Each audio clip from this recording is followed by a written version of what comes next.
Good morning, everybody. Thank you for joining us for this morning's webinar entitled Digital Building Logbooks in Practice, Co-Creation, Inclusion, and Lessons.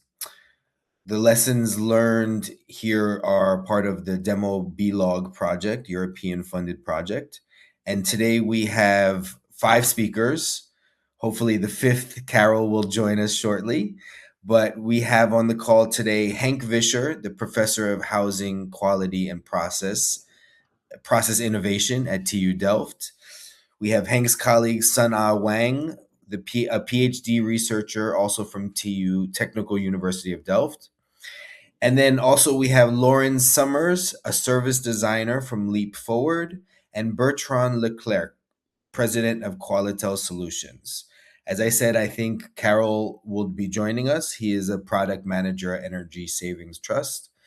And Carol and Bertrand are representing two of the demonstrators in the Demo B-Log project. Lawrence is representing the co-creation aspect of the project, and Sana the social inclusion aspects, and Hank is our trustee coordinator of this project.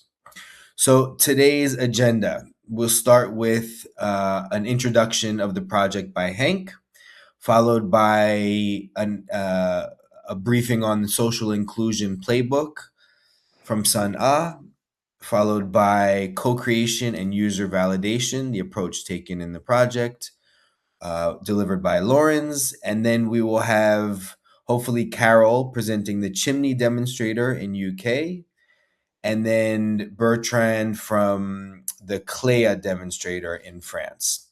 After that, at around 11:15, we will use the remaining time for a roundtable discussion where I have lots of questions prepared, and we are excited to have a lively conversation, hopefully engaging you all in the audience. So please feel free to type some questions in the chat, and we can even, I think, maybe even put your video on or your audio. So please feel free to engage us starting at around 11:15, or if you have questions earlier, you can feel free to put them in the chat so you don't forget, and we will get to them at the appropriate time.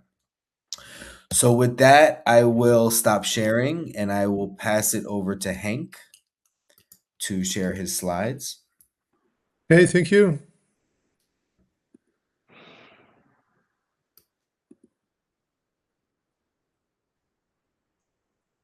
Okay, so hopefully you can all see my slides. Yes. I don't see you anymore, but I do see my slides, and I'm trying to introduce you a little bit to our nice project, Horizon Europe project, Demo B-Log, development and demonstration of digital building logbooks. And as Zia already mentioned, some examples and developments of this project will be explained by partners in the project. This all relates to digital building logbooks, digitalization of the building value chain on various levels, relates to a lot of European policies to stimulate this development. But so far there might be also quite some confusion of what a digital building logbook could be. So there are many European policies that relate to this and all say in a various way something about the further development of digital building logbooks. And maybe you are aware that the new version of the EPBD, the Energy Performance of Building Directive number 4, will also introduce for member states to have renovation passports. Well, the examples in our project quite a lot relate to this concept. So yeah, there are various ways we deal with data in the supply chain from product level to building level and corporate level, with different policies and ways we report and use the data. And this is also a very nice overview provided by our partner BPIE, Building Performance Institute Europe, mentioning various aspects of data of buildings, from product level to building level, And in the middle, centrally, you see the title Digital Building Logbook. You could also call it a building passport, and a very specific aspect is a renovation passport, giving the way to renovate our buildings towards carbon neutral in 2050. Well, then we go to what we have in our project collected. It's 5 different digital building logbook systems with already existing 4.5 million registered units. Well, that was at the beginning of the project. Probably it's quite more now because we're running already for 3 years. And it has 4 different functionalities addressing key societal challenges ranging from quick wins like renovation advice and community-driven decarbonization pathways to complex industrial transaction objectives like circularity. And here you see an overview of the various logbooks. I will say something more about these. Chimney, Clea, CAPSA, Woningpas, and Sirdax, they address different levels of digitalization, and also the number of stakeholders involved varies among these different examples.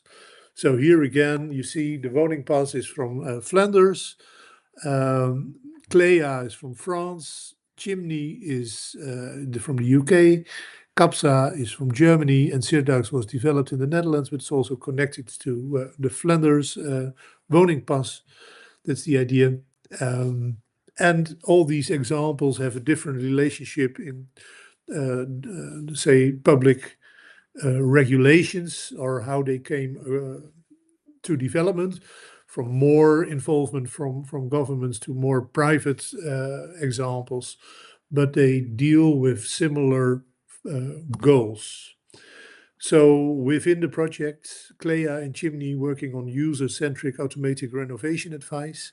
CAPSA is really focused on ways to capture data and development decarbonization roadmaps at the building level. Woningpas in the project focused on the development of platform for community-driven decarbonization projects, and Sirdax is multi-cycle circularity approaches, fostering marketplace for construction materials reuse.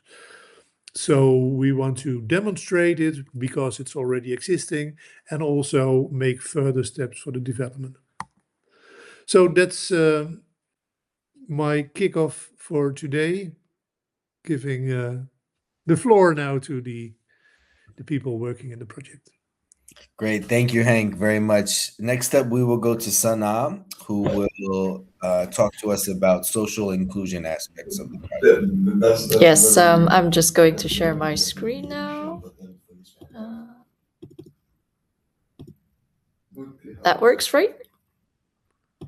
Yes. All right, perfect. Hello, everyone. My name is Suna Huang, and I'd like to, as was already mentioned very briefly in the introduction, I'd like to take this moment to present to you very briefly about an increasingly important topic that's been explored within our project, which is really on the needs and ways to create socially inclusive digital building logbooks. Now, we know that design plays a vital role in reaching and impacting various user groups. However, while a well thought out design can attract the intended audience, it can also unintentionally exclude others.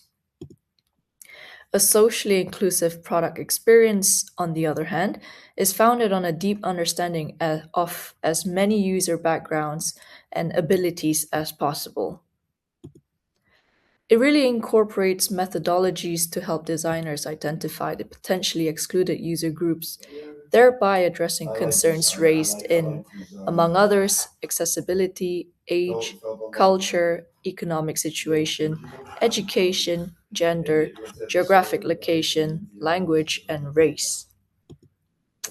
Considering the growing significance of the digital building logbook in the EU and its increasing uptake in member states, it's only mindful that we aim towards fulfilling as many user needs as possible, not as many users as possible.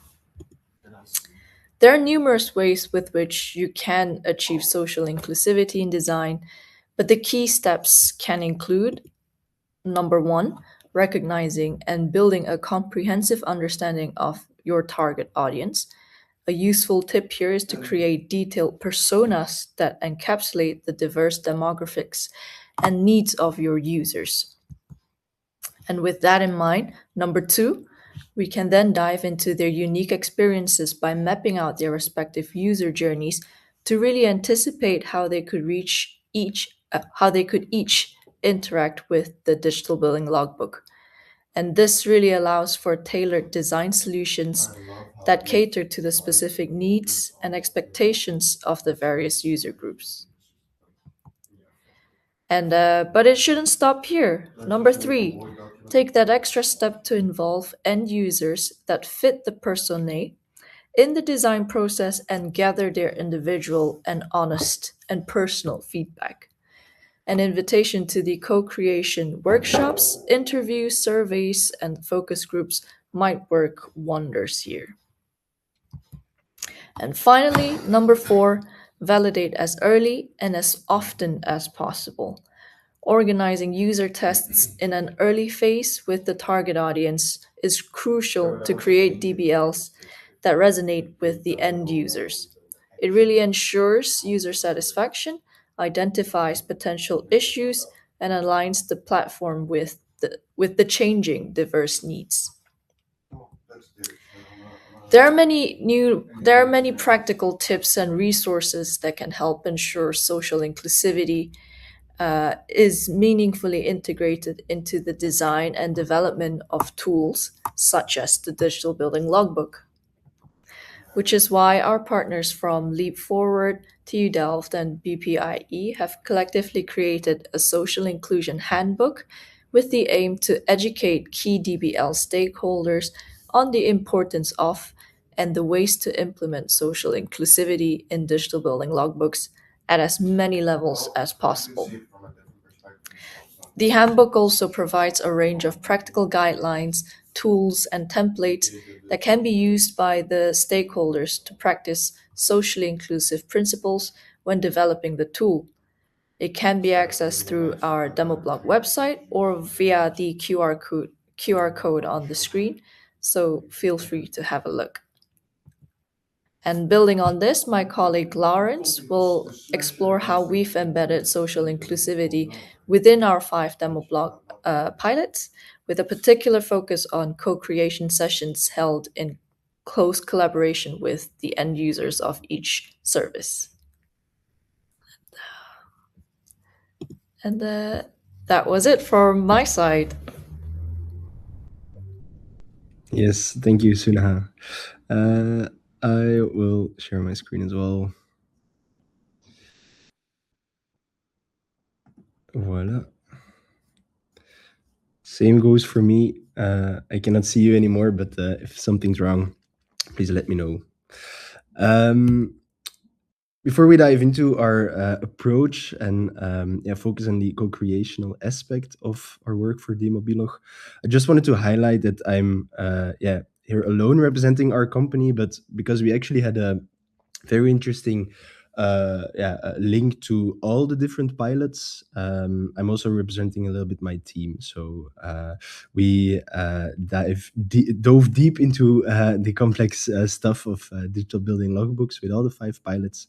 And my role was a little bit more about coordination of the different tracks, but also for some of the tracks doing the work itself. So I'll be both representing and explaining a little bit as well.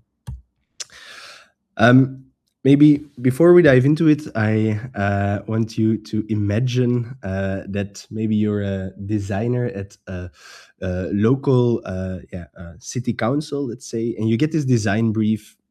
Different stakeholders come together and they say like, oh, we want to have a new, interesting, very new bicycle path, let's say, in this lovely, quiet neighborhood. And you say, okay, great. I love bicycle paths. I love cycling. Let's do it. And after some thoughts, after some drawings, maybe after some discussions, you come up with this beautifully curved bicycle path up and around the trees. And you can imagine that maybe the city council approves, and also the local neighbors or the local community also approves. And you say, okay, let's do it. Let's build this thing and enjoy our lovely bicycle path in this neighborhood. But then you can also imagine that after a year, you go back and you see this, and you are wondering, whoa, what happened here? And actually, this little story is a little bit explains a little bit what we often think we design or what we often think we need to do, and what the users or the people actually using the stuff that we design, what their goals are, so how they actually used it. And here we can imagine that some of the users probably enjoy leisurely cycling and using the beautiful path, but maybe others, and quite a lot as well, they want to go just as fast from point A from to point B. So cutting off the section and using it in not a way that it was intended to be used. And this brings me a little bit to my profession or my background. Maybe some of you already heard about design thinking, service design, inclusive design as well, user experience design, especially in the case for digital building logbooks. But all these different specialities or different terms, they all have their unique niche, but they actually serve all the same goal. And that goal is to be mindful about the customers using products and services, that they actually just want to achieve their goals. They want to use something, they want to achieve something, and they want to achieve a goal that they have. And these professionals also acquire or adhere to the needs of the organizations supplying those products and services, making sure that their customers' needs are satisfied and that they have a great user experience, but also a great intended impact as well.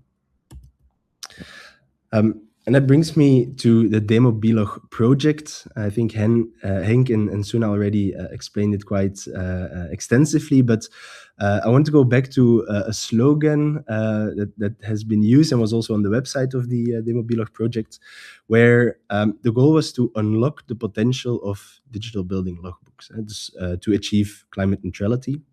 And as Henk already explained, there are 5 unique digital building logbooks incorporated in the project. But unlocking the potential is ambitious, but also quite vague.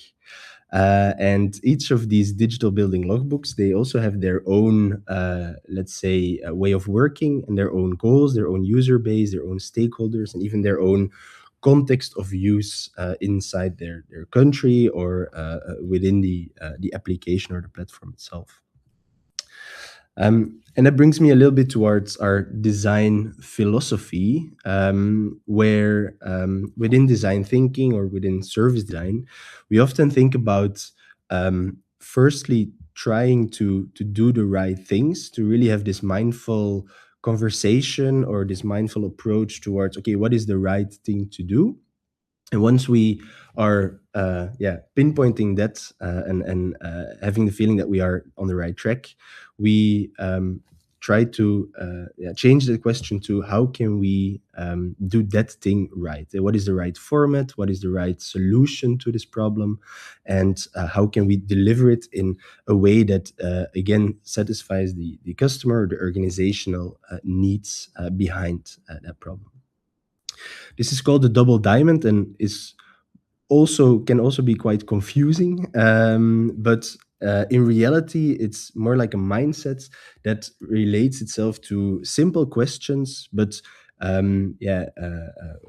getting people together in, let's say, a co-creation session, and having those questions really lead the conversation, and be mindful about the time, about the ideas, or about the conversations that you have with everybody in the room.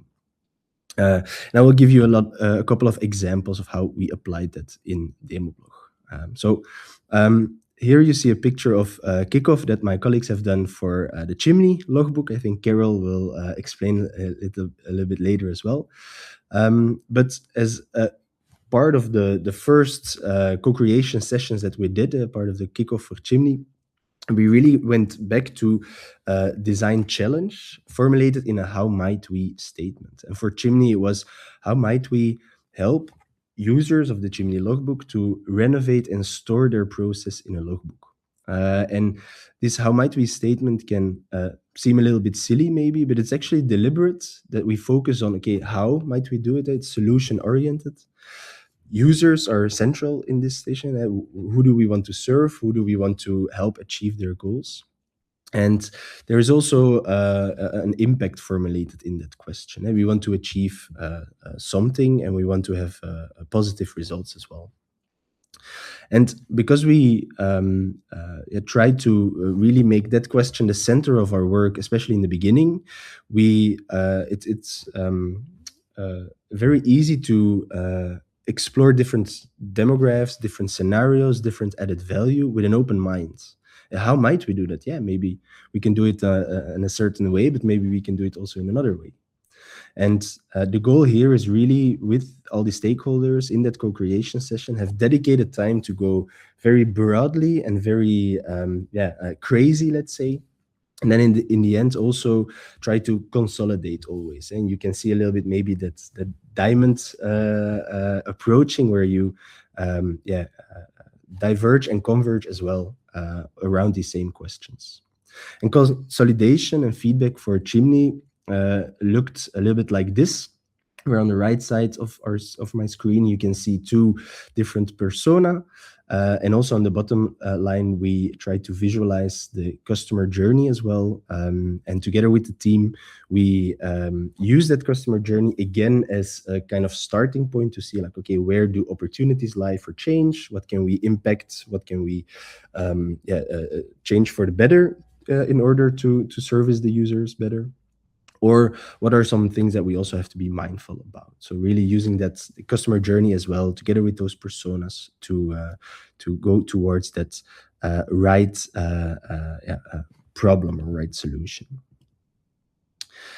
And what we also always try to do is a part of the customer journey approach is to really understand how the users can use that service as well in a current scenario, but also in a to-be scenario, in a futuristic scenario.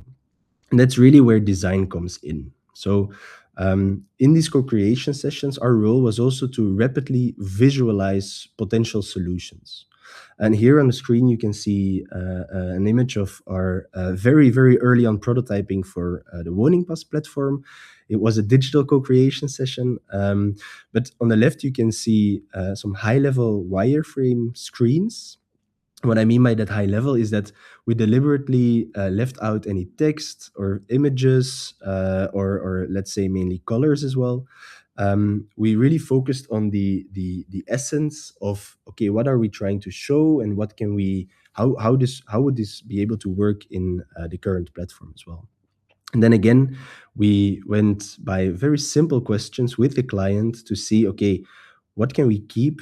What do we maybe have to discard, or what do we need to research further? And again, having these principles of collective brainstorming, working together, but also keeping it consolidated within a given time frame. Well, we are trying always to be solution oriented, okay? So that we can focus on what is the next step on moving forward and delivering what we can for the given user.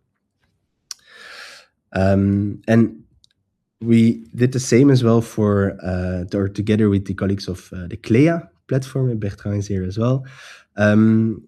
Here you can see an image of the physical co-creation session, where we again visualized very early on, very rapidly, potential screens within the CLEA platform, where we try to visualize the ideas and the impact that it could have.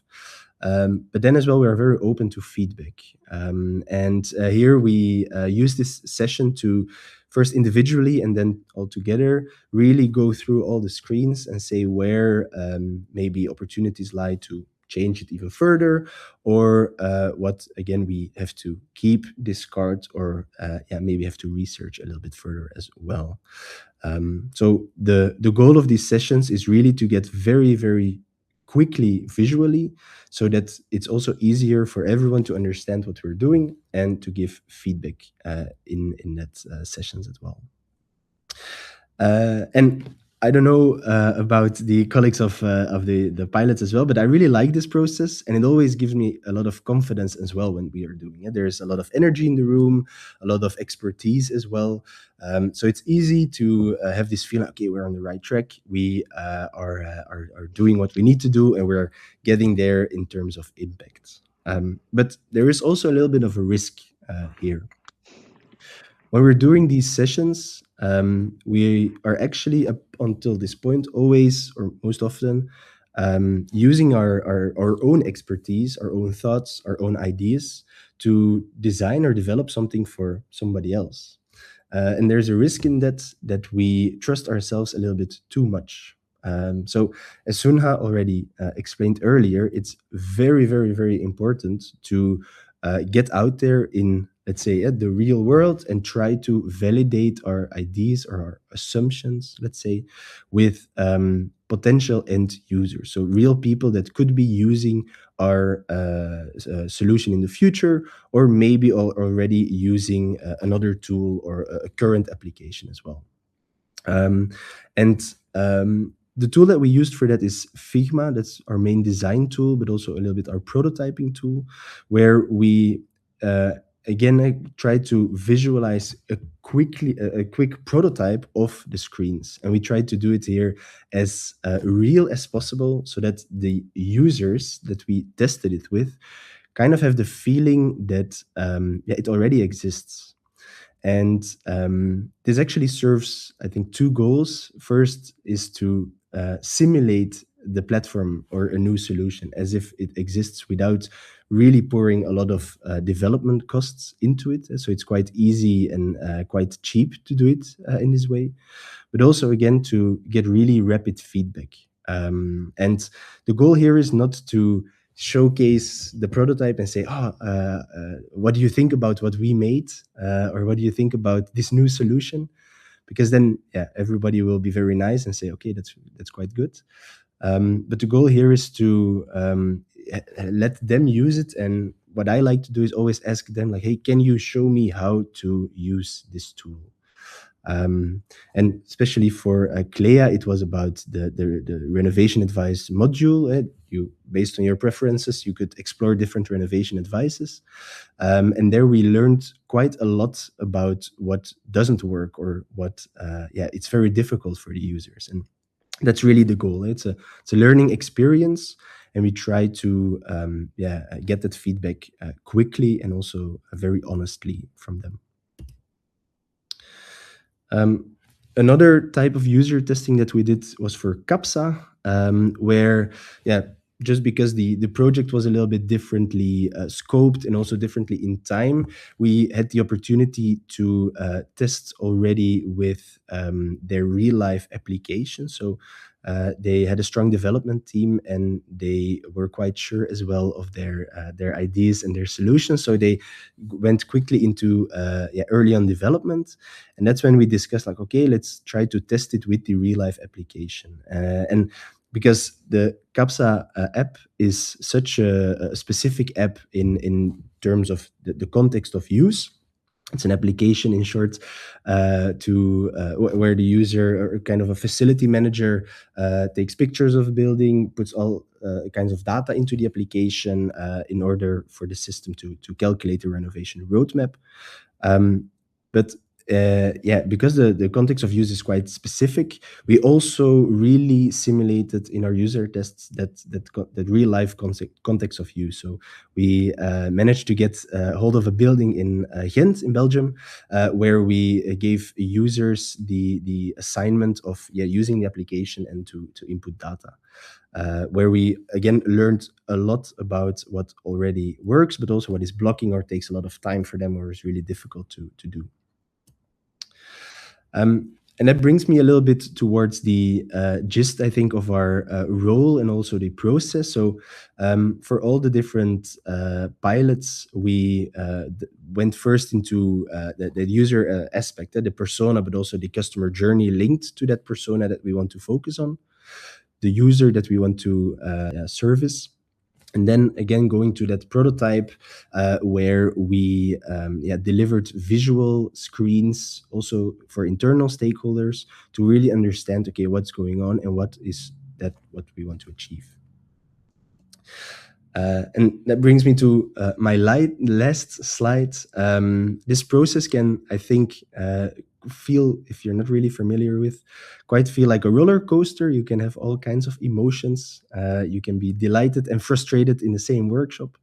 But I think our role as well as a design partner is to assure that that's completely normal, and that's also quite fun, and that it can be kept light, because we're actually really trying to understand what's going on and trying to deliver something good. So don't fall in love with the first idea that you have, and always ask for honest feedback, but keep it light. Try to learn, and the solution will present itself to you. Thank you. Super. Thank you so much, Lawrence. That was fantastic. I do have dedicated questions for later, but I'm just curious. I think the audience may be as well. I think there were 5 co-creation sessions, one per demo. In some cases, maybe more than one. But how many of these sessions included real end users versus personas? Yeah, so we actually did multiple co-creation sessions for each pilot, focusing firstly on the user journey and at the end on the prototype. But what we actually did was to involve real end users, mainly as a testing panel, let's say, when we went into prototyping, because we early on noticed that it was quite difficult to get a hold of them in that very early stage. So our approach was there to focus initially on the internal stakeholders, trying to map our assumptions and going into what we think is fine, but then always, and that is something that we did with every pilot as well, to quickly validate it separately with end users via user testing that we did. Okay, great. I think I'll save all my other questions for later, unless any of the other speakers has a question or comment following Lawrence's presentation. Otherwise, we can move to Carol. Carol, if you want to share your slides, I will quickly introduce you again. So Carol joined us a bit late, but thank you for joining us, Carol. I won't butcher your last name. I'll let you do it. But Carol joins us from Energy Saving Trust, and he is representing the chimney demonstrator of the project in UK. Morning. Hi, I'm Karol Hojnowski. Am I coming through okay? Can you hear me? Perfect. Yes, Thanks. that's great. So I'm Karol Hojnowski. I'm a digital product manager here at Energy Saving Trust, and I'm one of the people who works on the UK pilot / demonstrator. And our setup is basically 3 companies working together under the umbrella of Chimney. So obviously we have a chimney as a demo blog, the keystone, and there's Energy Saving Trust, and we are in a space of delivering advice to users, businesses, and governments in terms of energy saving, energy efficiency, carbon saving. This is our sort of main theme, and our contribution to the pilot is HomeWise, as you see on the screen. And HomeWise is our sort of entry product in terms of automated renovation advice. And then we also have Trustmark, which is also our partner on this project. And Trustmark is contributing with certain data sets that we will discuss further on. So 3 companies under umbrella of Chimney, which is a demo blog, which is a digital building logbook, sort of cornerstone of this pilot. So my presentation sort of builds on top of Lawrence's. It's a sort of other side of the same coin in terms of in terms of what happened, or how what's our view on approaching co-creation and involving users in terms of developing something and coming up with ideas that hits the user needs and answer certain gaps. So you can see among those bullet points, there's almost a double diamond as presented by Lawrence, which is we're starting with with some assumptions, we validate them, then we test them, and then we deliver something, and we test again, and we monitor again. So our starting point was HomeWise, as mentioned at the very beginning, and HomeWise is it is a energy advice product that we've adapted under a collaboration with Lawrence and his colleagues and his team to fit the digital building logbook seamlessly. The whole point in this project here is that how do we move data between systems? How do we integrate data in order to reduce user friction, in order to save users clicks, in order to make user journeys smoother, more efficient, and more to the point? And ultimately, what we're testing for is if we integrate all those things together, does it lead to carbon saving? Does it lead to uptake in terms of projects taken in a real world, right? So HomeWise was our starting point. We adapted very heavily to fit those user needs. So we started, as Lauren mentioned earlier, with stakeholder workshops, but they were very deliberate. Lawrence mentioned that we brought special expertise uh, uh, to discuss certain user needs. There were mostly internal stakeholders, but there were people who work with data, work with users, and they're capable of guiding the project in terms of very detailed, very granular decisions around user journeys. So, for instance, we were able to contribute with things like, if we are asking a user for their budget, do we have list of brackets, for instance, list of price brackets that they're or a list of budget brackets that they're likely to pursue? So there are things like this that this expertise was able to contribute. And then, as Lawrence mentioned, we've developed certain personas to respond to the bigger ask: are we able to poke at the hypothesis that if this integration happens in terms of user journeys between the systems and in terms of data between data sources in both systems, will this lead to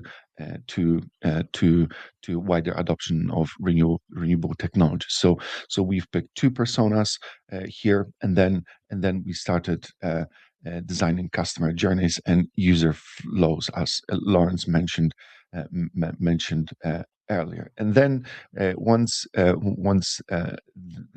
Figma designs and workflows were put together, Lawrence's team turned this into Figma prototypes, which was something that we haven't done before at ESD here. This was a really efficient and rapid way of presenting something that is designed, but it's real to the user. You can present the Figma designs in a browser. They're clickable. People can go through those journeys.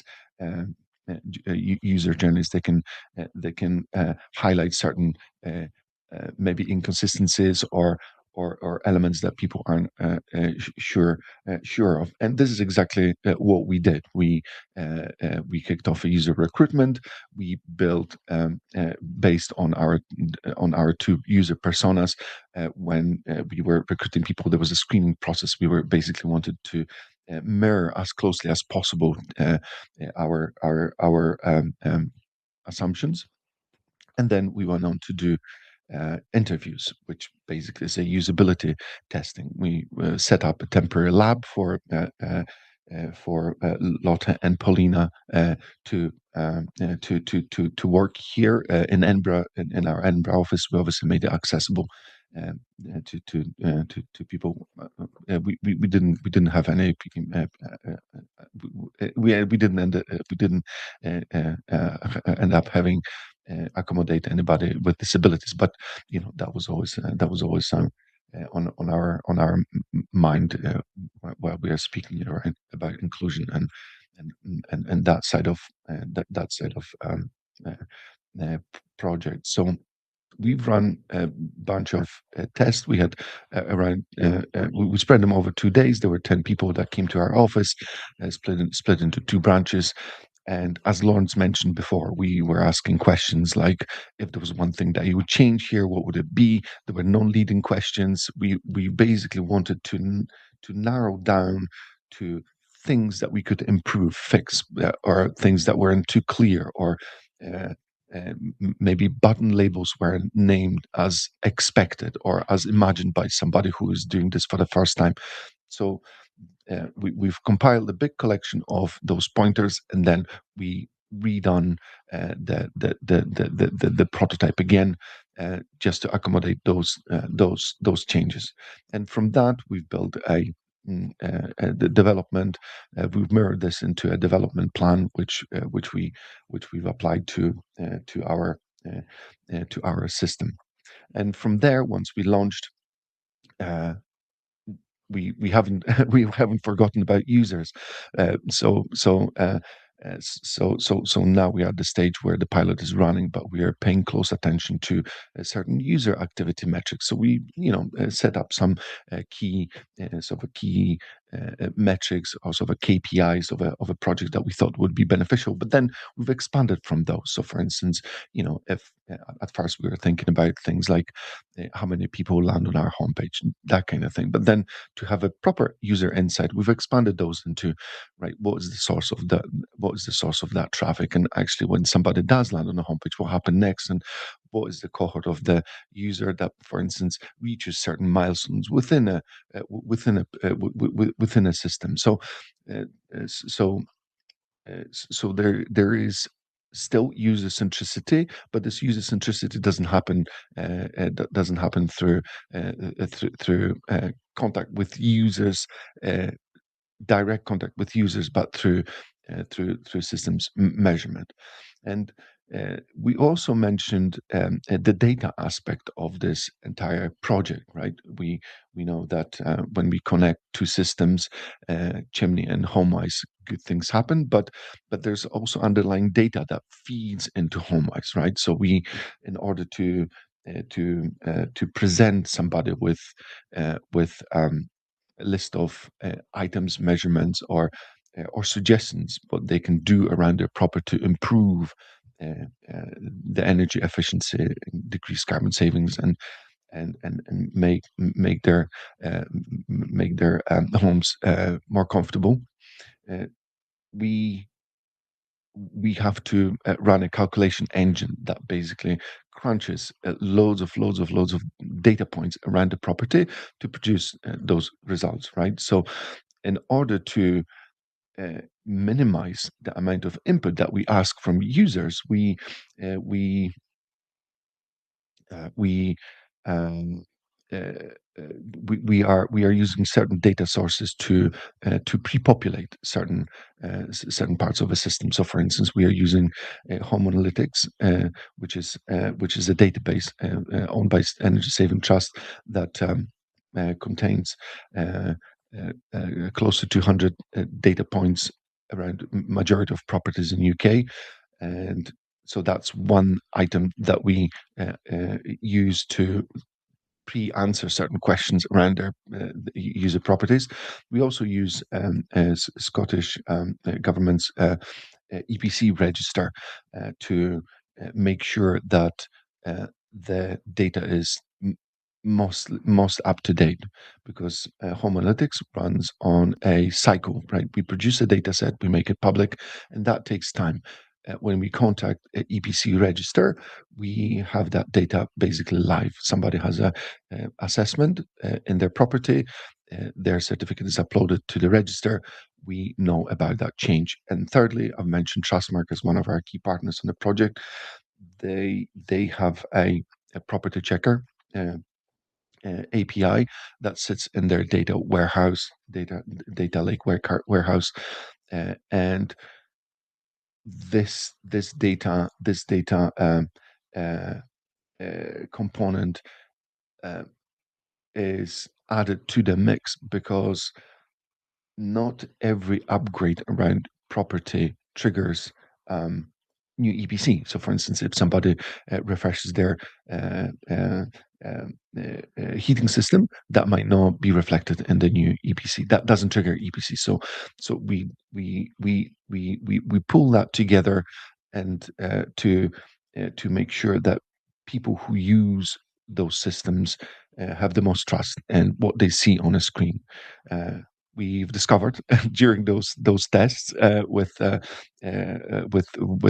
Leap Forward team that the moment there's something off around somebody's property, they trust kind of goes down, right? So if you see that maybe your property isn't the right the right square meter size, or there's something maybe not quite right, there is a little bit of there's a little bit of a dent in sort of how the system is perceived in terms of the trust value. So this is the key theme. Do we have enough trust from the user so that they can build their decision making on top of what they see? So yeah, we've encapsulated quite a lot of complexity into single screens. We've removed clicks, we've removed forms, just to make this as much user centric as possible. And yeah,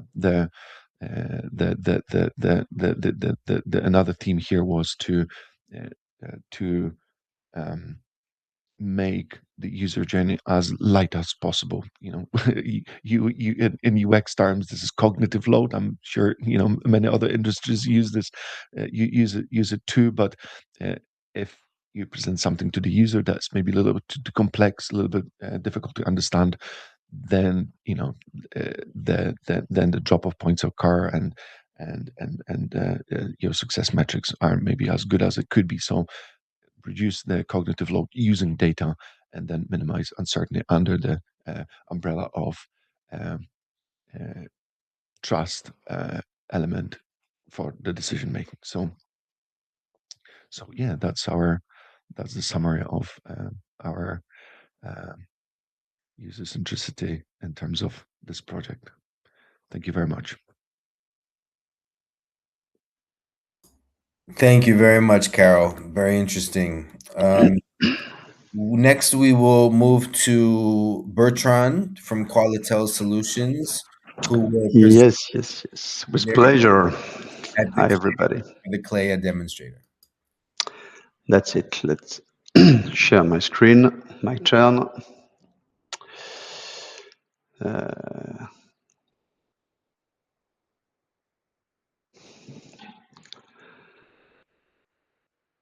Okay.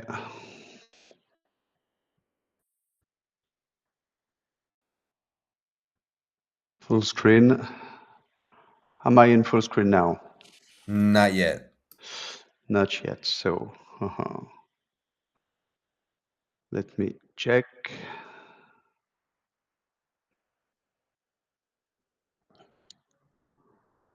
Not yet. Sorry about that.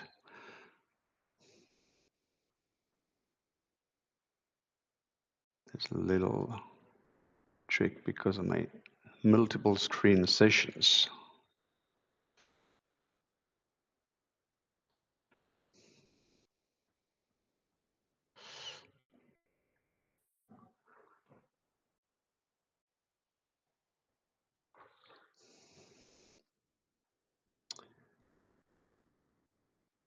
Okay, I think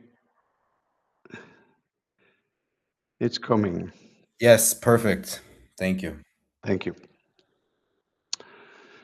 So let's switch to the French solution of DBL. I will start with a little word of context, of French context, because it's important, I think, to notice the specificity of the legal French context, because since 3 years now, DBL became mandatory for residential building, for construction and renovation with environmental impacts. So I think that's very specific in Europe. It's the only country who has that mandatory dispositive law regulation. And DBL is on the owner's responsibility. It's important to notice that also. It means the professional has no legal obligation, little monetary things to do about the DBL. And another point is it's a competitive market. The government choose to give to private actors the responsibility to deliver the service of a DBL. The French government decide not to be too directive and to just to put the obligation in place and then to let the markets be creative about the right way to answer the obligation. The only thing precise is the content, the minimum content, information content for the DBL, which is, you see the list of information on document, the plan, the EPC, the equipment, the materials characteristic, and the user manuals, and also when you are in real life, the maintenance and works historical in the housing. Okay, that's for the legal context. Then let's come to CLEA. So CLEA is one of the DBL existing in France. We are the leader. You see the figure, 300,000 DBL installed today. We start the adventure of CLEA quite a long time ago now, because the story begins nearly 10 years ago for us. But it really accelerates with the launch of CLEA. We had a previous tool with a different name, but CLEA really exists since 2020. And also I wanted to precise something and to introduce the DHL letter. Just to say that CLEA is not really for building, but for housing.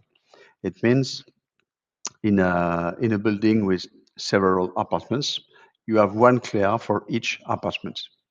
It's important to understand that. So in France, it's true for the regulation. The law is concerning the DHL more than the DBL. So CLEA is you have one CLEA for one house, but you have 10 CLEA for one building with 10 apartments. Okay, that's a little bit different than maybe what we can see in different European countries. But to be more convenient, I will use the terminology DBL for in order to be more simple. And Calitel, which is the name of the company, is a pioneer. I use the word pioneer, or a leader in housing quality management in France. That was for the context, and now let's come to the demo block project. So for CLEA, in the demo block project, we built an automatic renovation advice module with few principles, a few goals. The first one was autonomy. We wanted the homeowners, the non-knowing people, if you plan to renovate, to make an energetic renovation for your house, you're not supposed to be a professional of this subject. And so we wanted to, with our module, to help homeowners to have a kind of autonomy to build, to think themselves about their renovation program scenario. So we try with Lawrence and with the user-centric approach to build a pedagogic approach and to help people understanding what kind of scenario, which work will have the biggest impact, and should be drive firstly, and the sequence and the logic of sequence of the work is important also. We know if you change your heating system without doing anything about insulation, for example, that's the right way to renovate your house. So we try to make everyone understanding those bases of a good renovation scenario. For example, you cannot forget insulation and only focus on window and or heating system, for example. And then the last dimension is to measure. In CLEA, we try to give the key to give the tools to be able to measure a before after measure of energy saving. Okay, that's the big principle we try to put together in our project. Then several dimensions: freemium and B2B use case. Little focus on that. We had a kind of dual approach. Freemium one, and we start with a free version in order to allow homeowners to be able to create their CLEA freely with a simple version. So it's free. If you want, maybe if you don't live in France, you will have some difficulties to fill in your address and the postcode. But for all French people, you can create your CLEA freely on our website. And after, we have in mind to propose paid additional service in order to to add value to this free version. For the B2B part, we try to scale, to massify the deployment of CLEA using the professional actors with a paid version. And for example, when you renovate, when a professional work on renovation of a house, or a professional work on the transaction, in order to when there is a new owner of this house, then we offer the possibility to those professional actors to use a paid version of CLEA in order to deliver a full complete CLEA version to the owner of the house when he buy a new house or when he renovate his existing house. That's the principle. And then what about the dynamic of the market? Little focus on that.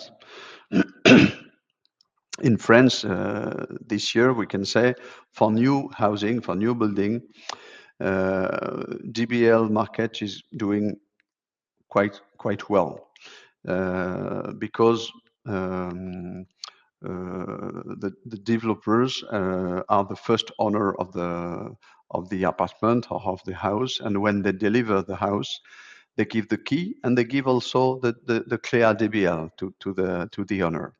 And so this segment is doing quite well. We sell a lot of CLEA to that kind of professional, and it's okay. But it's only for new buildings. For existing housing, it's much more difficult and much more challenging. because in that case, the professional, if you remember the focus on the French law, professional people, actors are not directly involved, and they don't have a direct responsibility in opening a DBL on the building where they're working, and so they don't feel really concerned with the subject, and they don't directly see the benefit for them. If you are short run focused, you see, okay, it doesn't give me a lot of value. So I'm not very motivated to open a CLEA to offer one to my customer. And I only see the constraints, the negative aspect, rather than the added value dimension of CLEA. So much more difficult. We are confident in the positive deployment because lines are moving a little bit since 6 months, I would say. People feel more and more concerned, but yeah, to be really honest, it's still a big challenge for existing housing, because maybe one last aspect, it's not because the law exists and the obligation exists that all homeowners are aware of this obligation and want to put it in place. So next topic is the public and private constraints and maybe sometimes opposition. It's the subject I was just talking about. It's not because DBL are mandatory for new buildings and for existing building when they renovate for energetic performance, but there is almost no sanction, no monitoring, no penalties. So we have in France, I don't know if it's the same in your country, but we have a lot of law of obligation which are not applied practically because the government, launched write the law, but didn't think about the real good mechanism to ensure the application of this law. We are in this situation. It's a little bit frustrating, but that's the reality of the things.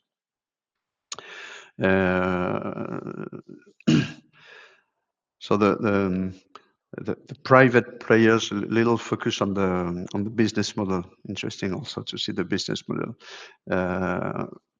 So the different private players, I think in France there is about maybe 8 to 10 actors, including Qualitel, who offers DBL solutions. And each of us have our business model. For Qualitel, we choose one free version for the particular direct and one paid version. For us, it's a one-shot paid version, around 50 euro per CLEA. Some of our competitors choose a renting model for around 10 euro per year. So every actor choose his model. And one of the key issue is the existing market, because that's where the volume is, where the quantity is. And yes, without incentive, without political action, political volunteer action, it's difficult to really develop DBL and CLEA in the existing market.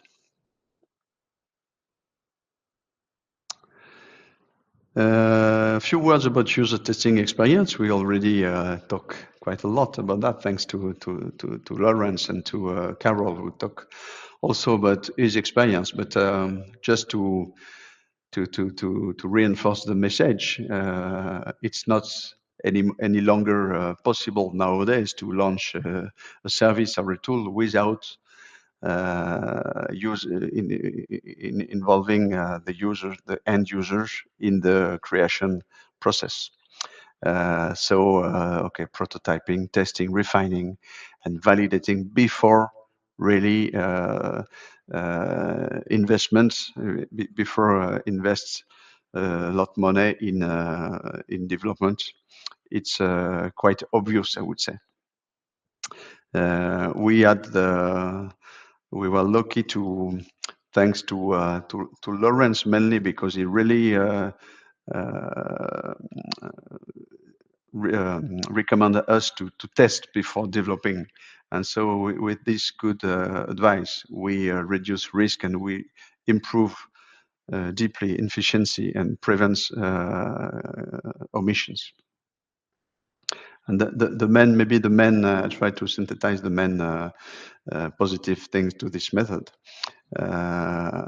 For example, the words, the language, the words, which word are we going to choose to talk about an heating system or to talk about an insulation system? As we are specialists of the topic, it's often very difficult for us to use simple words in order to be understandable for a non-knowing building owner. So that phase of end user confrontation was very useful for us to choose the right words and the understandable words. The user journey, of course, is a central aspect. We had a vision, or we had before starting a target, and I take the example of account creation. We wanted the end user firstly to create a career account before being able to use our simulator. For us, it was very important because we wanted to have the contact, because when you create an account, you communicate your mail address, your email address. And so we thought, we were convinced it was really a mandatory point to create a clear account in order to be able to use the simulator. But after many discussion with Lawrence and with end users, we changed our mind and we realized if we did it like that, only a very few number of people were going to use our simulator. So we changed the position and we do the opposite. And so everyone can use freely our simulator, and only after, if you want to save his results, his simulation, we encourage him to create a clear account.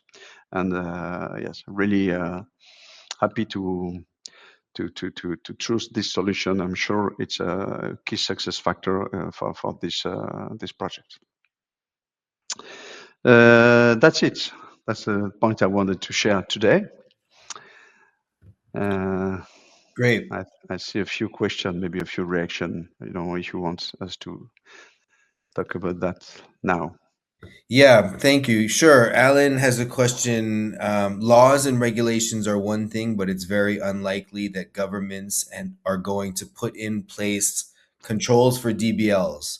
On the other hand, would a common action or development with insurers be a way to generalize DBLs in France and beyond?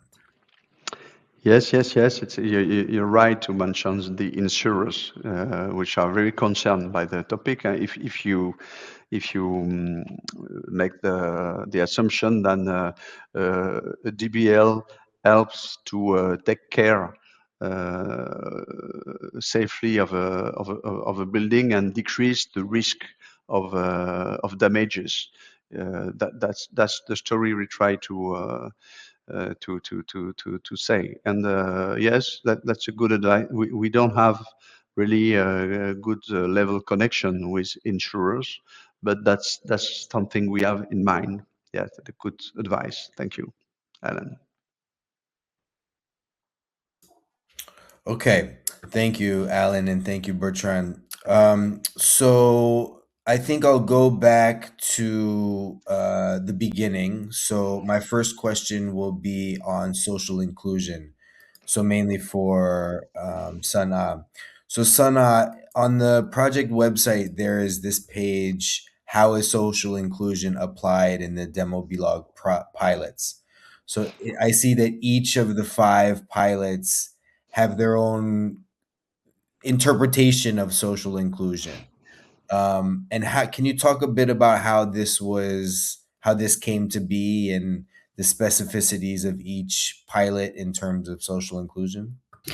Right. So that's a really good question, but I think it's really important to understand that within the demo block project, we're not advancing the entire DBLs, for instance, the chimney, Clea, or voting bus, etc.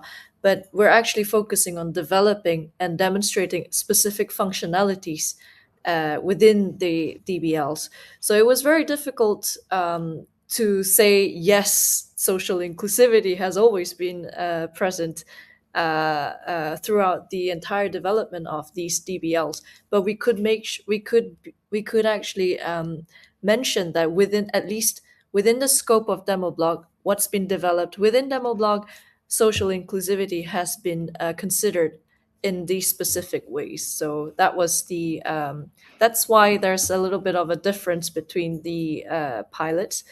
But of course, there are other aspects of social inclusivity in each pilot. For instance, as was just discussed presented by Carol and Bertrand, but for as long as it was based on our investigation on how social inclusivity was explored within Demoblog, that there were limitations.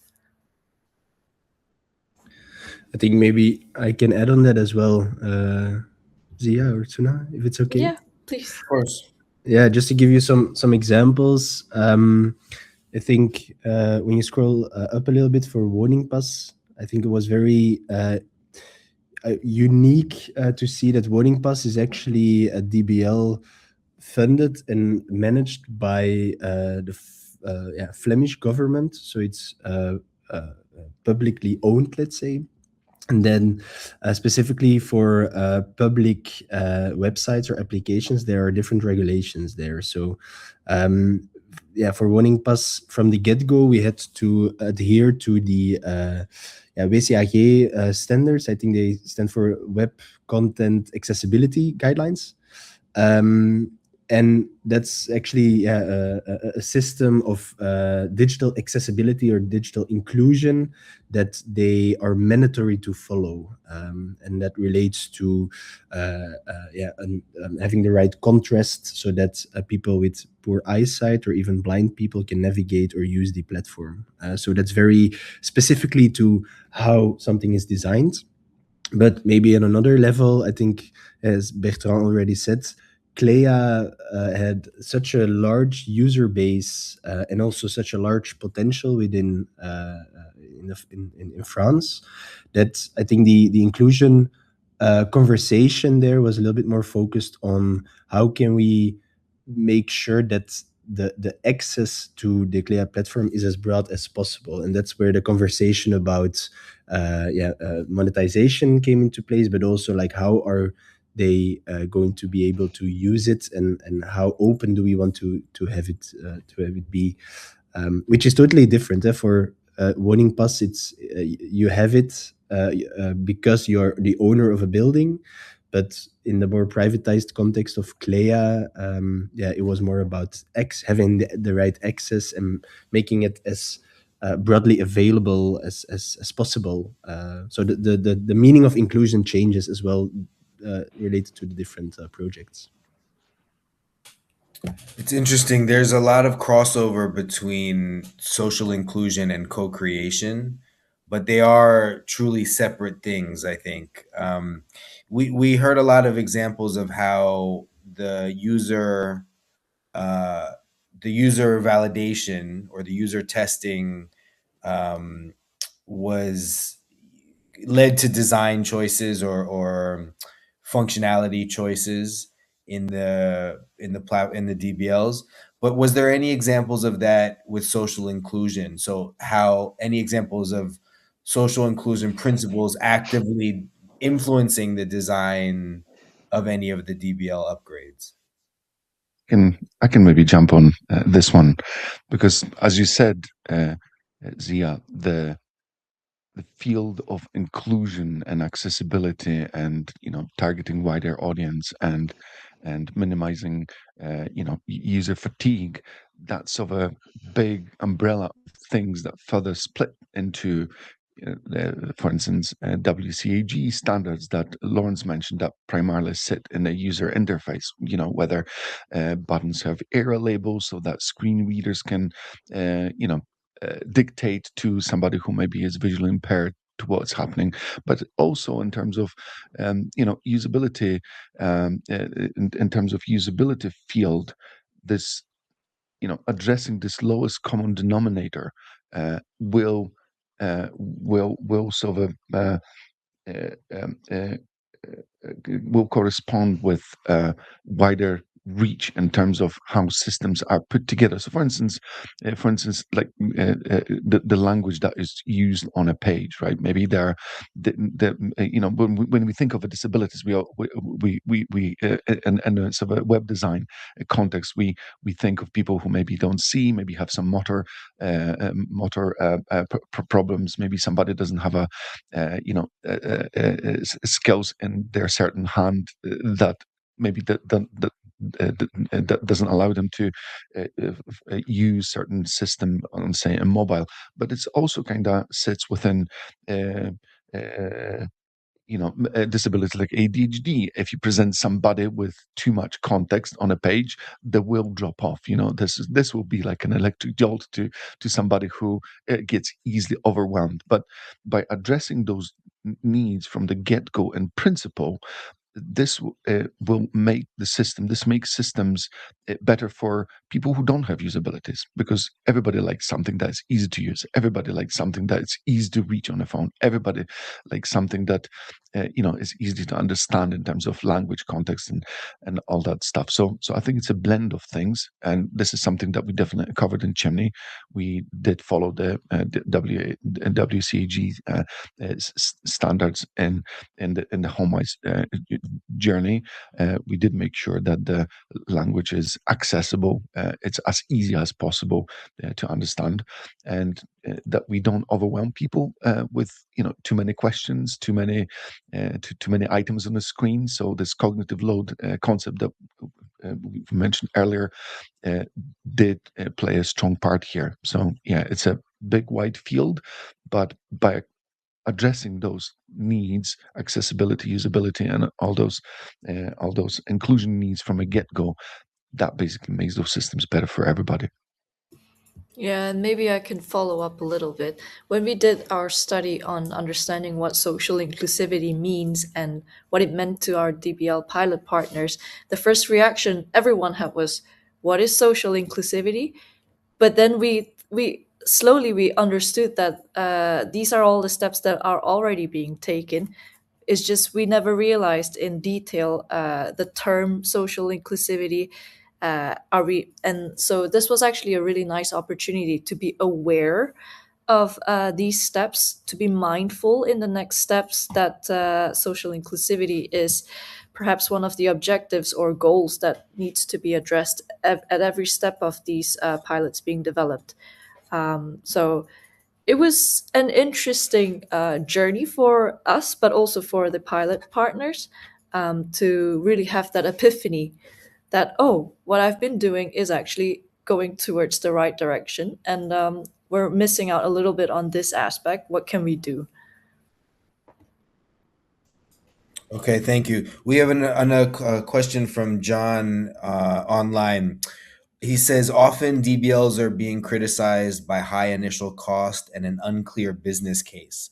To what extent is this addressed during the inclusive design process?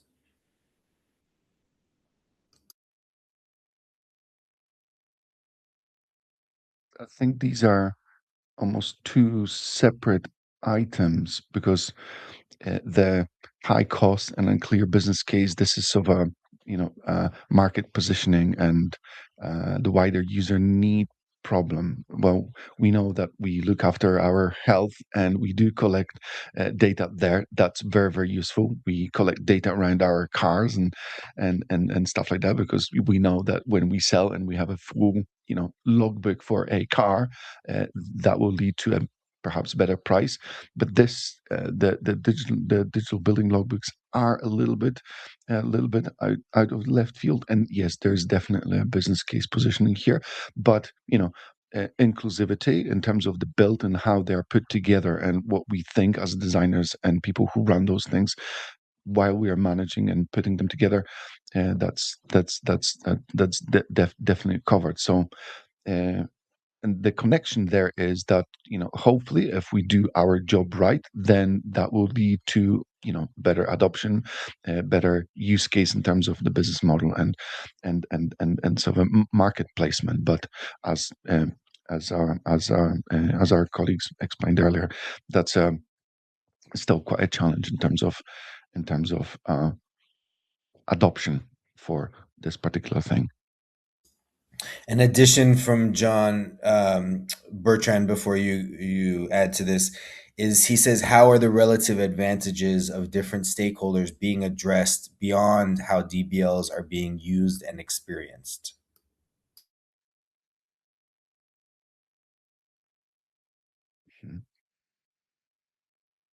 So Sorry for my micro.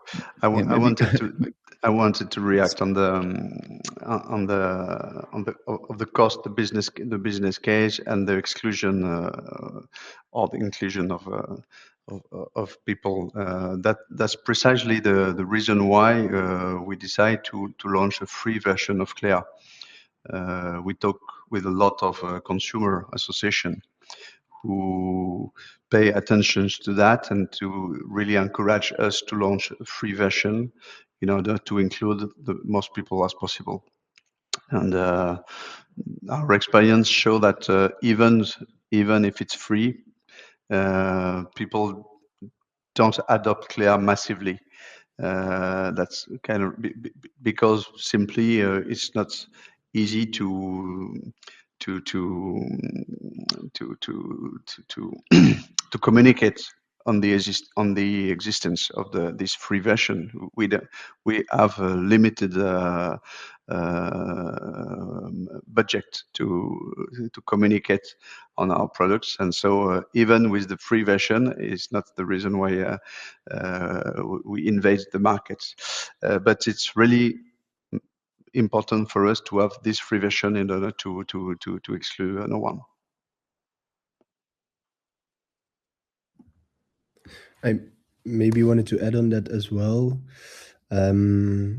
Just as a side note, because I don't know if it was maybe clear in the presentations, but I think it's a super it's a super valuable question, and I think the answer there is not easy because I think DBLs are in such a early stage still, depending on the context, depending on the user base, depending on realized impact as well, that the business case is quite simply evolving all the time.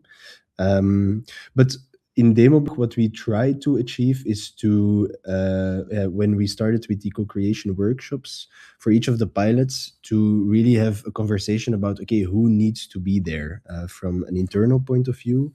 And the goal is to get a multidisciplinary team, right? So I think for most of the initial workshops that we did, especially for Clea and Chimney as well, there was somebody of the business present, trying to give context and help us make decisions of what is first of all feasible, but also interesting in a business point of view.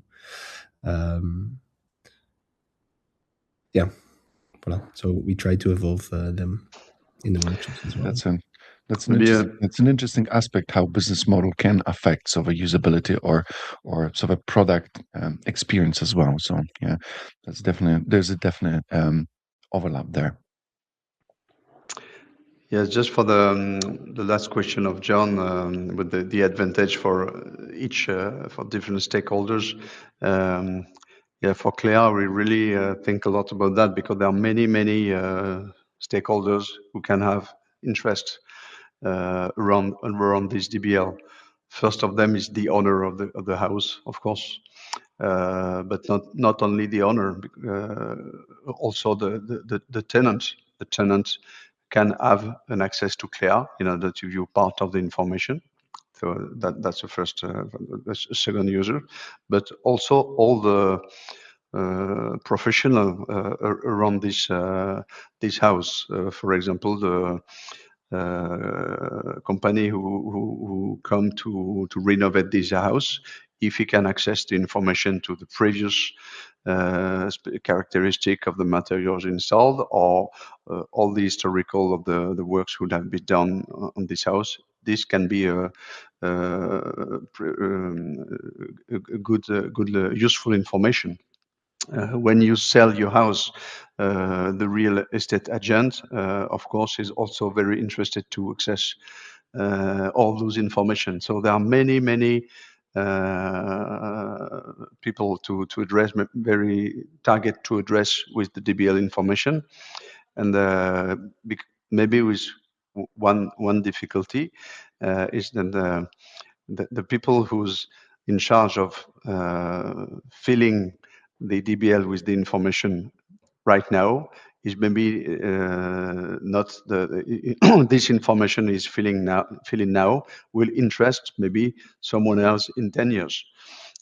So that's one of the difficulty to motivate people to correctly and to precisely fill in the information in the DBL.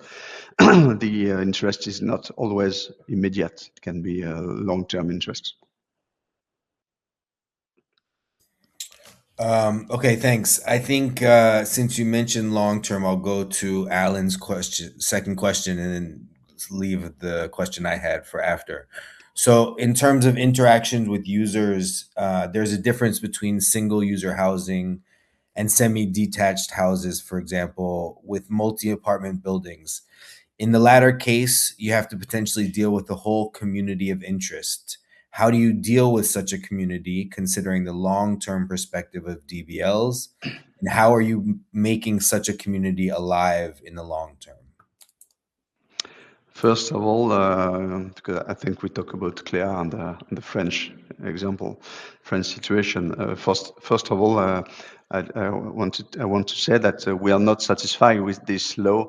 It's a nonsense for us that the law talk only about one single apartment, the single apartment, and do not consider the whole of the building, because that's the actual situation. So in Clea, we decide to try to correct these defaults, and so for a building, we create one Clea space for each apartment and also one global Clea for the whole building. It's a kind of common space for all the common topics, the elevator, the heating common system, if there is one.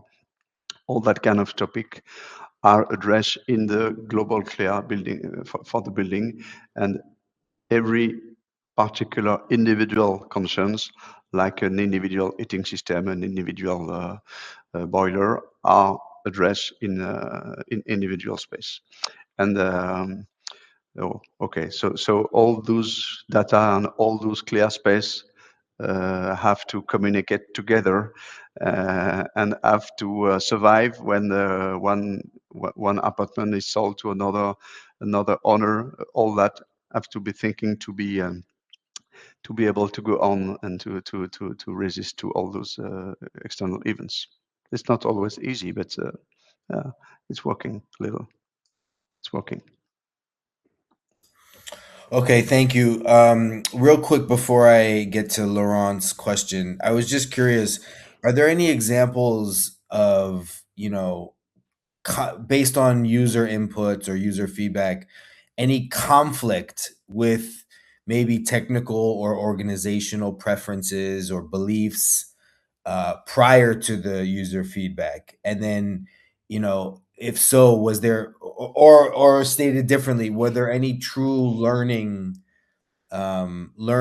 being taken back away from the user feedback that actually led to a developmental pivot or a change in a decision in any of the DBLs? Because it sounds good theoretically, we did this, we did that, but what are some examples, if any, of how the user feedback was actually implemented into the development? I can pick on this one if you don't mind. Yeah, there's loads, absolute loads. User testing reveals uh, plenty of things that you could fix. And the idea is that with one user test, all you need is three small items. If one user can give you three sort of pointers what you can do better, and it's obvious once you sit somebody in front of your prototype or design. Uh, you will immediately learn that there's something that needs to be corrected. And in our case, there was quite a few things. For instance, we simplified how people construct plans at the end.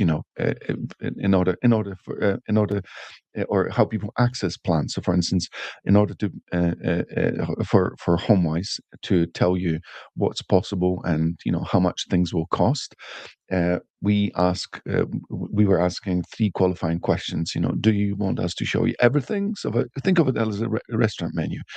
Do you want us to show us everything? Do you want us to show you some predefined plans, or do you want us to show you a mix of both? And the third option went straight out the window. People appreciate the first option, where they can basically pick and choose what it is that they think would be valuable for them. The second option, where they can sort of go for maybe a package like let's lower EPC rating, or let's go for renewable technologies, or let's focus on carbon saving rather than budgetary constraints. So yeah, for instance, that part of a journey was definitely that was a big change that came out of our user test. There was a loads of little things. For instance, we should name this button differently. People are asking, for instance, when we collect at the point where we present user with here's everything that we know about your house.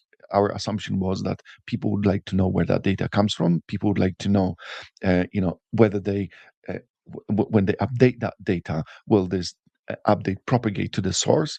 It turns out none of that was true. People just want to have a short, simple list of things that we know about their property, and they want to change it if they feel it's wrong, right? So loads of little simplifications. So I would say user testing, it's invaluable. It would be very risky to launch something that wasn't user tested purely for that. And usually if you want some sort of a wider feedback, it's almost counterintuitive. How can you learn so much after interviewing 10 people? But but you do. You don't have to send out the 1,500 sample survey to learn a lot. 10 interviews, and you're in much better position to launch. I would say it's invaluable step in the delivery process. And and the user testing shouldn't be just limited. Or we have a prototype and we've launched. After you launch, you could retest, and it's also good to validate those assumptions as the product kind of develops and morphs and responds to those user needs. But yeah, our view on this is user test is a key here. And maybe I can jump on some findings that I got from the Woningbus case. Recently, I was speaking to a lot of the stakeholders that were involved in developing and also operationalizing Woningbus. And the case of Woningbus is very unique, as was also mentioned. It's a government tool, and their objective is to help inform homeowners of the many obligations that are relevant to their homes. For them, so it was really critical to continue communicating with the citizens, with the end users, to also understand their perception of the government at hand. Is it being perceived as yet another obligation? and that would be a that would most likely lead to a negative perception of voting bus, because they'd be like, we already have 20 obligations that I need to catch up with. If voting bus is yet another obligation, it's not and it won't be an attractive tool at all.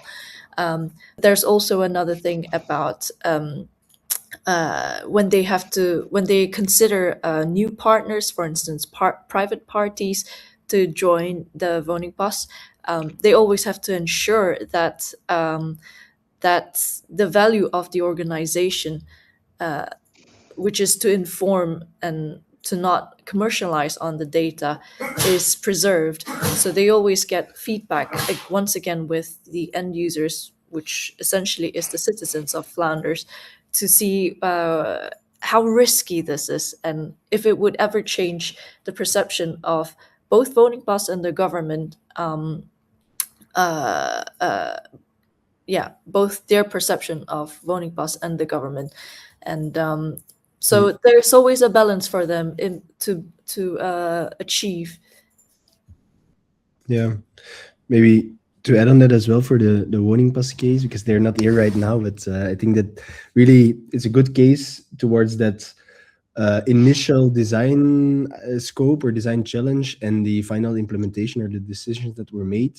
Because for warning pass, the initial goal was really focus on that community as well, decarbonization projects in, for example, a heat pump or solar panels within a given community.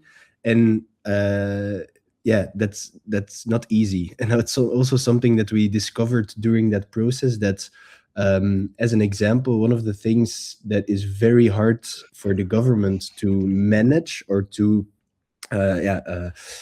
establish is trust from and to the government, but also within that community itself. As Bertrand said, for example, if you have all individual CLEAs or individual woning pass, it's logical, or it's sensitive data as well. You're not easily sharing what you're doing with your house, and you're also very aware of regulatory decisions. And one of the key findings, I think, for the Woning Pass project was that we bumped up towards the privacy legislation. Just showcasing or sharing data within that community is not so easy. And the decision that we took is the team from Warning Pass took actually the decision to share how many people in a given, I think it's zip code in English, in a given zip code are already working towards a given decarbonization project. So, for example, how many people already have a heat pump, but it's not allowed to share who that person is or where they live. And specifically for Woning Pass, we found a key local partner. It's called the Energy House. It's also an initiative by the Flemish government to work together. So they actually form a kind of intermediary partner that users from Woning Pass, from within their Woning Pass, can contact, and they say, like, okay, I want to establish contact with this intermediary partner to serve as a kind of neutral ambassador, and maybe via that way can contact other people in that community. But one of the key decisions there was it's too high risk to, and it's also just not allowed to establish direct contact with other people because of privacy, because of GDPR laws. Yes, and the French experience also many conflict or many tension, many pain points around data, around access to the data, who owns, who can access, and sharing about the data. It's very discussions and very lot of tensions around that. The consumption, for example, the consumption historical data considered like personal data in France. I think it's the case in all Europe. Many actors dream to have an access to this data in order to use it for many different usage, sales and optimization, technical optimization, and many. So that, yeah, these topics come often on the table, and also many people owns data about one house or one equipment of this house. For example, the man who comes for maintenance of the heating system, he has his own data in his own tools, and this tool doesn't communicate, is not interoperate with other tools elsewhere. So it's really a matter of reflection. Maybe one last example. In France, I work with one of my customer on a system of a QR code sticked inside each house, each apartment, and when you scan this QR code, you access to the clear data. But you need to be inside the house to do that, to access this data. It's a reflection we have in order to enable all the people who come for work or for maintenance to have immediate access to information. Maybe it's a reflection. Yeah, it's very interesting topic, and in fact, it's we're already kind of addressing Laurent's question in the chat here, which is basically, are DBLs incorporating government data? So, obviously, this project has very distinct pilots. One of them being Warning Pass, which is a government DBL. So I think I remember hearing a while ago, that there are maybe 26 types of data that the government is providing within Warning Pass, such as, I don't know, water quality and things like this. Um, but it's interesting to hear, maybe especially in the French case, where the DBLs are mandatory, but also in the case, in Carol's case in the UK, and also Sana and Lawrence, if you have examples from others. You already spoke about Warning Pass, but what level of interaction is the government having with the DBLs? What data are they providing? Are they, are they updating that data when it changes? We already addressed a bit the GDPR aspects, but how cooperative is the government for non-government provided DBLs?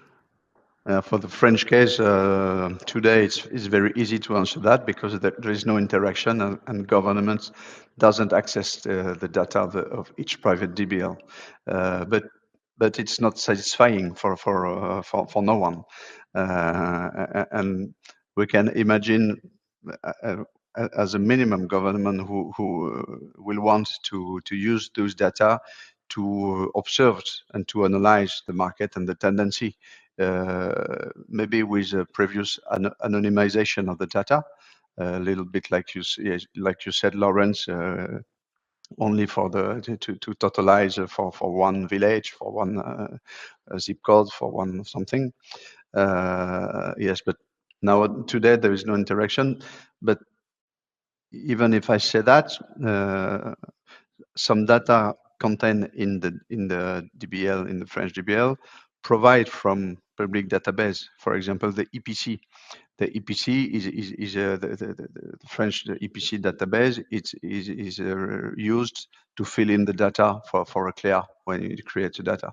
So there are already some kind of data coming from public database who are used to create a CLEA or to update a CLEA. But a lot of work to do in order to involve more. The government should think about it can be very useful for him to exploit the data of each DBL, but it's not the case yet. So in terms of UK and government sort of data and DBL related questions, well, in UK we have we have four governments. So we have Wales, we have we have England, we have Scotland, and we have Northern Ireland. So for these are almost two sort of and this could be sort of considered almost in two cases. One, there's a government and data where governments make data publicly available, and this is what we, for instance, construct our home analytics database from. We use a variety of those sources to pull together into a concise data set, and we use about 19 or 20 different data sets to merge that data set, make sure that it's consistent, and obviously there's a quality assurance there. There's some logic in terms of what happens if, say, two sources say two different things, and there's a recency of data, that kind of thing. So that's one thing. The second thing, for instance, because we are running this pilot in UK, but specifically in Scotland, we approached Scottish government and asked whether it was possible to add sort of a development or research and development API to their EPC register. The EPC certificates are available publicly online. They're downloadable as PDFs, which is mandated by law, but Scottish government didn't. Scottish EPC register didn't have such API, so we worked with them to add this specifically for this demo. And the second part of your question is the government and DBLs in general. So there's quite a lot of discussions here around that topic. That in UK, I think we have 8 or 9 different logbook providers that formed sort of an alliance to purely for those purposes. If we get together, can we have some maybe standards? Can we have unified language? And can we have some representation for digital building logbooks when the discussions with governments are happening? And obviously there's lots of GDPR constraints in between of that, as Bernard had mentioned. So the UK pilot is using quite a lot of publicly available data compiled into a data set, so that, as we mentioned, we can make those user journeys better. And also maybe another thing to mention is that Warning Pass is a government-owned entity. In terms of French setup, well, in France, logbooks are mandated by law, but in UK, this is a fairly new topic. So if you were to put us on a timeline, we are a few years behind in terms of those discussions. They're on the radar, but not as fruitful and not as advanced as in other cases. So there are those differences. Mm-hmm. Yeah, maybe I want to provide the perspective of Warning Pass again, because I myself am a Flemish citizen, so I also have a Warning Pass myself. But just to contrast a little bit, I think the context of Warning Pass being governmentally initiated. There is quite a lot of data, I think, already flowing from the government into each respective Warning Pass, and one of the automatic connections is the one with the EPC database. So while a Warning Pass is not mandatory, it is, let's say, available for each dwelling in Flanders. So the setup is that it's available, even if you never use it, it's still there. You can make that connection and have the platform work for you.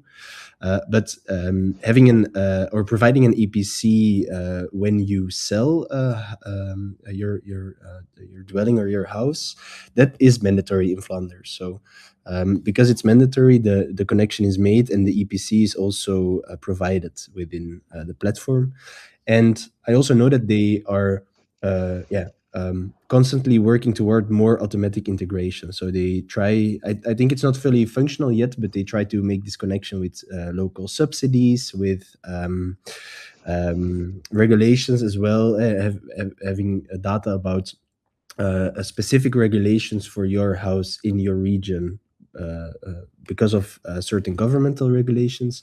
So they try to really automate all those flows. But it works in both ways. And one of the design things that they used is that for each kind of information or a file or document that is provided, they use this tag. This is governmentally integrated, so it's added by the government. But you can also add your own things as a user, and then it's also visible that it's not from the government. So they try to have that different visually as well, to say like, okay, this is something that the owner of the building uploaded maybe 5 years ago. When you sell that building or you sell that house, you can still see it's not maybe verified by the government, but it could be a source of information or a source of extra information as well. I just wanted to highlight a little bit the difference there for Warning Pass. Yeah, thank you. I mean, I think the aspects of data and government interaction could be its own separate webinar. Just wanted to point out this note from Pedro in the chat. He says that there are cases where governments already own a lot of data but are not using it, which is an interesting and fair point as well.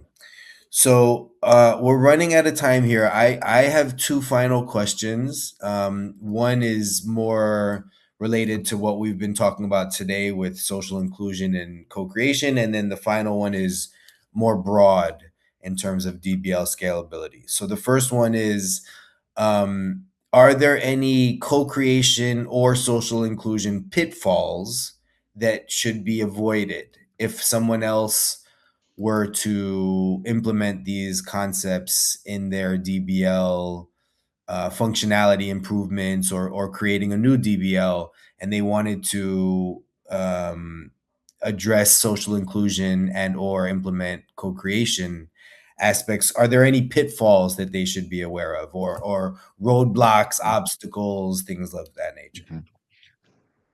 Maybe I could answer a little bit of that question. But the one thing I've noticed and I've learned that um, it's good while, for instance, when you're running workshops with users, it's really good to have somebody who has a little bit of a mileage in that topic, because sometimes users tend to tell you things or suggest solutions that might not be exactly what they're really asking for. So a good moderator with experience in unwrapping user needs, that's something that I would suggest. But having said that, 3 tests, even without experience, are still better than no test. So this is something that was actually, kudos to Lauren's team, that they were really good at digging into user needs and skillfully unwrapping what it is that this person is actually telling us, because you need to translate the user feedback into something actionable that you can pass on to designers and developers further down the line. So you have to have some sort of a bridge here. So that's one immediate thing that jumps into my mind. Yeah, it's interesting. It's very psychological. But I guess with Lawrence's team, since they're very experienced at this, they know how to interpret Yeah. Yeah, certain things. people are generally very, very helpful, and they do give you feedback and they do give you suggestions and solutions, and they're kind, right? But you have to be able to distill what it is that actually needs to happen to fulfill their, need. Sure. Yeah, maybe to add on that, I think there are loads of pitfalls, surely, but maybe the most important one, also related to Demoblog, is to be mindful of the time you invest in whatever you do. What I mean by that is, sometimes you have this feeling that maybe you have to take a decision and time's up. Let's say the workshop is over or the project goes on, but it can actually be a pitfall to ignore that and stay in that question or stay in that process. It's actually a strength to time box it and just say, okay, we now have 3 hours to think about the best solution. And it probably won't be the best, but it forces you, because it is time constrained, it forces you to make a decision and move on to the next step, which could be validation or which could be an experiment. But because it's time based, it gets its value, and I think the pitfall is that you can have loads of co-creation workshops without the decisions, and then you just keep on talking about things but not actually doing it. So that for me is, I think, the biggest pitfall and something that I have to watch out for as well. But that's also something that it's very hard to be that timekeeper. And everybody wants to stay into that zone, but you have to say, okay, now we have to take a decision, let go of everything, and move on to the next step. Yeah, I think go ahead, Sana, please. Oh, sorry. I think most important that you should remember, I think not necessarily just within design, but also in research and in most lines of work, is that you can't solve everything. And at one point you have to accept it, but then outline your agenda, your priorities, your objectives. Make that clear. Take one step at a time. Tools evolve over time as well, so you don't have to solve everything from the first get go. Yeah, I was just gonna say something similar Yeah. where in life, there's always this art between continuous improvement and putting something out into the world. And I think in this case of DBLs, it's an interesting thing because you have to have budget for user testing or social inclusivity. And there's not always budget. And in some cases, depending on the business model, CLEA is private versus voting pass is public. I'm not sure, if Chimney is public or private, but in any case, yeah, it's interesting. So I think the time cap is a fair point. Okay, so just before we wrap up, real quick, we have 3 minutes. Just open to anyone. If you could make one change, if you could affect one change in the sphere of DBLs to improve scalability, what would that change be? So not specific to co-creation or inclusivity, but there's a lot of issues with DBLs, and maybe it's too general of a question and too hard. But Mm. if you could pinpoint one, what would it be to help I think, improve DBL yeah, I scalability? think there is yeah, there, you wouldn't imagine a health service without a history of your ailments, right? And I think the DBLs are in a interesting position where people sometimes spend more time investing in air fryer research than they do when they purchase a property, which is odd thing. So I think in terms of scalability, uh, DBL needs a legislative push. That's one thing, and this is something that we see in France with various impact. But it almost should be woven into financial fabric. For instance, you will not get a mortgage until your digital view of the property is complete, or you won't sell. Do you know what I mean? I think it has to be a little bit more embedded into our financial systems, legislative systems, and all those sort of almost sticks that will make this work. So I think that's one point of view. I've heard that before, definitely a couple times.